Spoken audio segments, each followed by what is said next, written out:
وَنَجَّيْنَاهُ وَلُوطًا إِلَى الْأَرْضِ الَّتِي بَارَكْنَا فِيهَا لِلْعَالَمِينَ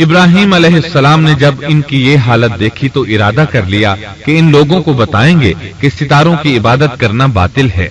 یہ لوگ چونکہ نجوم پرست تھے اس لیے ان کی عبادت کا وقت رات کو ہوتا تھا، اور یہ لوگ رات کے وقت عبادت کرتے تھے کیونکہ ان کے معبود یعنی ستارے رات ہی کو طلوع ہوتے ہیں۔ چنانچہ ابراہیم علیہ السلام انہیں یہ دکھانے کے لیے کہ ان چیزوں کی عبادت باطل ہے ایک دن ان کے ساتھ نکلے۔ اللہ نے آسمان کے دروازے کھول دیے تو ابراہیم علیہ السلام نے چاند، ستاروں، سیاروں اور آسمان و زمین کی سلطنت کو دیکھا۔ اللہ تعالیٰ نے ابراہیم علیہ السلام سے تمام پردے ختم کر دیے جو عام طور پر لوگوں کی آنکھوں پر ہوتے ہیں، اور انہوں نے وہ کچھ دیکھا جسے آج کی رصد گاہیں بھی نہیں دیکھ سکتی۔ اللہ تعالیٰ سورۃ الانعام آیت 75 میں فرماتے ہیں، وَكَذَلِكَ نُرِي إِبْرَاهِيمَ مَلَكُوتَ السَّمَاوَاتِ وَالْأَرْضِ وَلِيَكُونَ مِنَ الْمُوقِنِينَ۔ اور اسی طرح ہم نے ابراہیم کو آسمان اور زمین کی سلطنت کا مشاہدہ کرا دیا تاکہ وہ یقین کرنے والوں میں سے ہو جائے۔ بعض مفسرین نے لکھا ہے کہ یہ سب کچھ اللہ تعالیٰ نے ابراہیم علیہ السلام کو اس لیے دکھایا تھا کہ وہ ستاروں کی پرستش کرتے تھے۔ پھر اللہ تعالیٰ نے اپنی عبادت کی طرف ان کی رہنمائی فرمائی۔ جن مفسرین نے یہ بات لکھی وہ غلطی پر ہیں، کیونکہ ایک جلیل القدر رسول کے متعلق ایسا گمان کرنا کبیرہ گناہ ہے۔ آسمان اور زمین کی سلطنت اور دیگر معجزات دکھانے کے بعد اللہ تعالیٰ فرماتے ہیں، آسمان اور زمین کی پیدائش یقیناً انسان کی پیدائش سے بہت بڑا کام ہے۔ اللہ تعالیٰ ایک دوسرے مقام پر فرماتے ہیں، آسمان اور زمین میں بہت سی نشانیاں ہیں جن سے یہ منہ موڑ کر گزر جاتے ہیں۔ ابراہیم علیہ السلام حران شہر کے ستارہ پرستوں کو لے کر ایک رات نکلے۔ اچانک ایک ستارہ طلوع ہوا، اس کی چمک دمک بہت تھی، شکل صورت کے لحاظ سے بھی بہت خوبصورت تھا۔ اس وقت ابراہیم علیہ السلام نے بطور مذاق کہا، یہ میرا رب ہے۔ لیکن جب وہ ستارہ کچھ دیر بعد چھپ گیا تو کہنے لگے، یہ تو غروب ہو گیا، یہ رب کیسے ہو سکتا ہے؟ جو چھپ جائے وہ رب نہیں ہو سکتا، پس میں تو غروب ہونے والوں کو پسند نہیں کرتا۔ اگلے روز وہ پھر ان لوگوں کو ساتھ لے کر نکلے تو چاند کو دیکھا۔ یہ شکل صورت میں ستاروں سے کہیں زیادہ خوبصورت تھا، روشن تھا، لیکن یہ بھی غروب ہو گیا تو ابراہیم کہنے لگے، اگر مجھے میرے رب نے ہدایت نہ کی تو میں گمراہ لوگوں میں شامل ہو جاؤں گا۔ اے اللہ، تو کہاں ہے؟ اپنی طرف میری رہنمائی کر۔ ان باتوں سے ابراہیم علیہ السلام ان لوگوں کو غور و فکر کی دعوت دے رہے تھے تاکہ وہ غور کریں، آخر رب چھپ کیسے سکتا ہے؟ اگر چاند رب ہے اور دن کے وقت کسی کو اپنے معبود کی حاجت ہوگی تو وہ کیا کرے گا؟ لہذا چاند کسی صورت رب نہیں ہو سکتا۔ پھر جب دن چڑھا اور سورج طلوع ہوا تو کہنے لگے، یہ میرا رب ہے، یہ تو سب سے بڑا ہے۔ پھر لوگوں کو مخاطب کر کے کہنے لگے، تم رات کو چھوٹے چھوٹے ستاروں کی پوجا کرتے ہو، کیوں نہ تم اتنے بڑے ایک ہی رب کی پوجا کر لو۔ لیکن جب وہ بھی غروب ہو گیا تو کہنے لگے، یقیناً میں تمہارے شرک سے بیزار ہوں، یہ معبود کیسے ہو سکتے ہیں؟ ان میں تو تبدیلی آتی رہتی ہے، کبھی طلوع ہوتے ہیں کبھی غروب ہوتے ہیں۔ یہ اس بات کی دلیل ہے کہ یہ مخلوق ہیں اور ان کا خالق کوئی اور ہے جس کے حکم کے یہ تابع ہیں۔ جب یہ خود مخلوق ہیں اور کسی اور کے تابع ہیں تو کسی کو نفع نقصان پہنچانے پر کس طرح قادر ہو سکتے ہیں؟ پھر اپنی قوم کو مخاطب کر کے کہنے لگے، میں اپنا رخ اس کی طرف کرتا ہوں جس نے آسمانوں کو یکسو ہو کر پیدا کیا، اور میں شرک کرنے والوں میں سے نہیں ہوں۔ اب بھی وہ اپنی بات پر اڑے رہے۔ تب آپ نے فرمایا، تم مجھ سے اللہ کے بارے میں جھگڑ رہے ہو، مجھے تو اللہ راہ دکھا چکا ہے اور اس نے مجھے دلیل عطا فرمائی ہے۔ میں یقیناً جانتا ہوں کہ تمہارے تمام معبود بے بس اور بے طاقت ہیں۔ جاؤ، تم سے اور تمہارے ان معبودوں سے جو ہو سکے کر لو، میرے رب کی مرضی کے بغیر کچھ بھی نہیں ہو سکتا۔ میرے رب نے ہر چیز کے علم کو اپنے گھیرے میں لے رکھا ہے، کیا پھر بھی تم نصیحت حاصل نہیں کرو گے؟ اور میں تمہارے معبودوں سے خوف کیوں کھاؤں؟ تم اللہ سے نہیں ڈرتے؟ ان کو اللہ کا شریک ٹھہرا رہے ہو۔ اللہ نے اس کی کوئی دلیل نازل نہیں کی۔ اگر تم میں صحیح علم ہے تو تم ہی بتلا دو کہ ہم دونوں جماعتوں میں سے امن کا زیادہ حقدار کون ہے۔ امن انہی کے لیے ہے جو ایمان لانے کے بعد دین کو شرک سے خلط ملط نہیں کرتے۔ حقیقت میں ہدایت یافتہ وہی لوگ ہیں۔ یہی ہمارے وہ دلائل تھے جو ہم نے ابراہیم علیہ السلام کو ان کی قوم کے مقابلے میں عطا کیے تھے، اور ہم جسے چاہیں مرتبے میں بڑھا دیں۔ بے شک تیرا رب بڑی حکمت والا ہے۔ ان لوگوں نے پھر بھی کفر ہی کیا، کوئی بھی ایمان نہ لایا۔ چنانچہ ابراہیم علیہ السلام نے ایک بار پھر ہجرت کی اور مصر جا پہنچے۔ مصر کے بادشاہ کو خبر ملی کہ ایک شخص ہجرت کر کے آیا ہے اور اس کے ساتھ ایک عورت ہے، وہ بہت زیادہ حسین و جمیل ہے۔ چنانچہ اس ظالم نے اپنے کارندوں کو بھیجا کہ اس عورت کو میرے پاس لے آؤ، ساتھ ہی اس سے پوچھنا کہ تمہارے ساتھ جو آدمی ہے وہ کون ہے، اگر وہ اس کا خاوند ہو تو اسے قتل کر دینا۔ ادھر بادشاہ نے اپنے کارندوں کو حکم دیا، ادھر اللہ نے ابراہیم علیہ السلام کی طرف وحی بھیج دی۔ انہوں نے سارا علیہ السلام سے کہا، اگر وہ تجھ سے میرے بارے میں پوچھیں تو بتا دینا تم میری بہن ہو۔ پھر سارا سے بولے، اے سارا، روئے زمین پر میرے اور تیرے سوا کوئی مومن نہیں، یعنی یہ کافروں کی سرزمین ہے، یہاں کوئی مومن نہیں، اس لحاظ سے تم میری دینی بہن ہو۔ پھر بادشاہ نے ابراہیم علیہ السلام کو پیش کرنے کا حکم دیا۔ اس نے آپ سے پوچھا، یہ عورت کون ہے؟ آپ نے فرمایا، یہ میری بہن ہے۔ اس طرح ابراہیم علیہ السلام کی زندگی میں 3 موقع ایسے آئے کہ انہوں نے اللہ کے دین کی حمایت اور مدافعت کے لیے توریہ کیا۔ توریہ کا مطلب یہ ہے کہ واقعہ کچھ اور ہو لیکن کوئی شخص کسی خاص مصلحت کی وجہ سے اسے 2 معانی والے الفاظ کے ساتھ اس انداز میں بیان کرے کہ سننے والا اس واقعہ کو نہ سمجھ سکے بلکہ اس کا ذہن خلاف واقعہ چیز کی طرف منتقل ہو جائے۔ شریعت نے بعض مخصوص حالات میں اس کی اجازت دی ہے۔ وہ 3 مواقع جہاں ابراہیم علیہ السلام نے توریہ فرمایا، ان کی وضاحت کچھ اس طرح ہے۔ ایک یہ کہ آپ نے میلے پر نہ جانے کی غرض سے ان لوگوں سے کہا تھا کہ میں بیمار ہوں۔ دوسرے موقع پر یہ فرمایا تھا، یہ کام اس بڑے سردار بت کا ہے۔ تیسرے، سارا علیہ السلام کو دینی بہن قرار دیا۔ اس ظالم بادشاہ نے سارا علیہ السلام کو اپنی تحویل میں لے لیا۔ جب سارا علیہ السلام کو معلوم ہوا کہ وہ ایک بدکار شخص ہے تو انہوں نے اللہ تعالیٰ سے دعا کی، اے اللہ، تجھے معلوم ہے میں تجھ پر اور تیرے نبی پر ایمان لائی ہوں اور اپنے جسم کو اپنے خاوند کے سوا ہر ایک سے محفوظ رکھا ہے، لہذا آپ اس کافر کو مجھ پر مسلط نہ کیجیے گا۔ چنانچہ اس کافر بادشاہ نے جب سیدہ سارا کو پکڑنے کے لیے اپنا ہاتھ بڑھایا تو اس کا ہاتھ شل ہو گیا اور اپنی جگہ پر جم گیا۔ وہ لگا چیخ پکار کرنے، اس میں اتنی طاقت نہ رہی کہ اپنے ہاتھ کو حرکت دے سکے۔ اس کی آواز سن کر اس کے محافظ بھاگے ہوئے آئے۔ انہوں نے اس کے ہاتھ کو چھڑانا چاہا لیکن چھڑا نہ سکے۔ اس کی یہ حالت دیکھ کر سیدہ سارا خوف زدہ ہو گئیں۔ انہوں نے سوچا اگر یہ مر گیا تو لوگ کہیں گے اسے میں نے قتل کیا ہے۔ چنانچہ انہوں نے اللہ سے دعا کی کہ اسے چھوڑ دیا جائے۔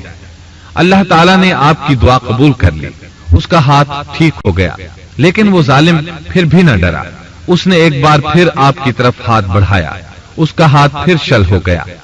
سیدہ سارا نے پھر دعا کی، وہ دوبارہ ٹھیک ہو گیا، وہ پھر بھی باز نہ آیا۔ تیسری بار پھر اس نے ان کی طرف ہاتھ بڑھایا، اس بار بھی اس کا ہاتھ شل ہو گیا۔ اب وہ سیدہ سارا علیہ السلام سے کہنے لگا، اب کی بار اگر تو مجھے اس مصیبت سے نجات دلائے گی تو میں تجھے چھوڑ دوں گا اور کبھی تیرے آڑے نہیں آؤں گا۔ چنانچہ سیدہ سارا علیہ السلام نے اللہ تعالی سے دعا کی، وہ ٹھیک ہو گیا۔ تب اس نے اپنے کارندوں کو آواز دی اور ان سے بولا، تم میرے پاس کسی انسان کو نہیں بلکہ سرکش جن کو لائے ہو۔ پھر اس نے انہیں رہا کر دیا، عزت و اکرام سے رخصت کیا اور ان کی خدمت کے لیے اپنی بیٹی ہاجرہ کو ساتھ کر دیا۔ سارا علیہ السلام واپس لوٹی تو دیکھا کہ ابراہیم علیہ السلام نماز پڑھ رہے ہیں۔ نماز کے بعد انہوں نے پوچھا، سارا، اس نے تمہارے ساتھ کیا سلوک کیا؟ سیدہ سارا علیہ السلام نے سارا واقعہ سنا دیا۔